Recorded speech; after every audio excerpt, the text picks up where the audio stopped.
the United States government has undertaken a significant relocation of Venezuelan migrants, transferring 177 individuals from the Guantanamo Bay detention facility in Cuba to Honduras.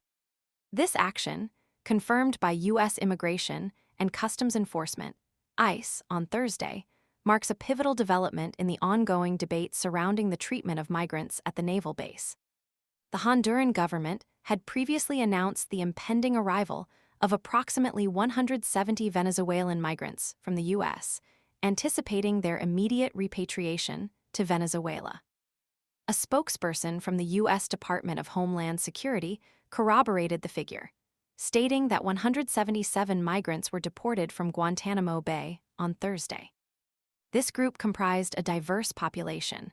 126 individuals faced criminal charges or held prior convictions, with a significant subset of 80 allegedly linked to the notorious Tren de Aragua gang, a criminal organization operating within Venezuela.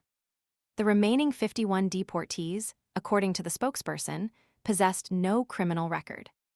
This mass deportation follows closely on the heels of a lawsuit filed last week by the American Civil Liberties Union, ACLU. The ACLU's legal action sought access to dozens of migrants held at Guantanamo Bay, alleging a violation of their fundamental right to legal counsel. The lawsuit highlighted the concern that these migrants were being denied due process and adequate representation, raising serious questions about the legality and ethical implications of their detention. The lack of access to legal aid underscores a broader humanitarian crisis, with the migrants potentially vulnerable to mistreatment and deportation without proper legal review. The case of Luis Alberto Castillo Rivera, a 23-year-old Venezuelan migrant, serves as a poignant example of the individual struggles within this larger context. As reported by Migrant Insider, Castillo Rivera's family identified him among those detained.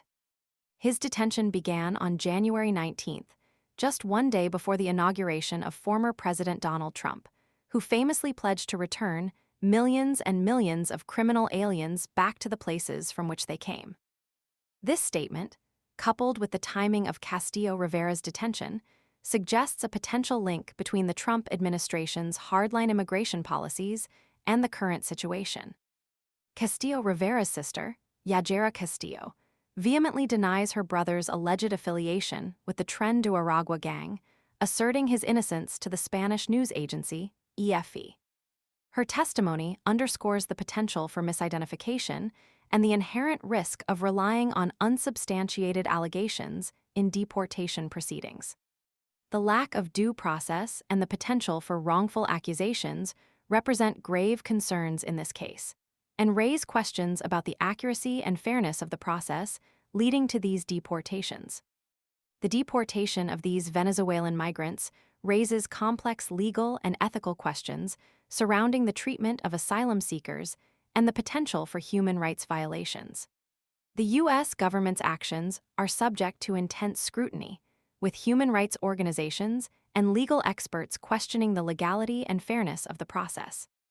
The lack of transparency and the potential for abuses highlight the urgent need for increased oversight and accountability in the handling of migrant detentions and deportations. The sheer scale of the deportation, involving a large number of individuals with varying legal statuses, further complicates the situation and raises significant concerns about the potential for systemic failures and violations of international human rights law. The ACLU lawsuit, along with the personal stories of affected individuals like Luis Alberto Castillo Rivera, underscores the need for a more comprehensive and humane approach to immigration policy, ensuring due process and protection of fundamental human rights for all.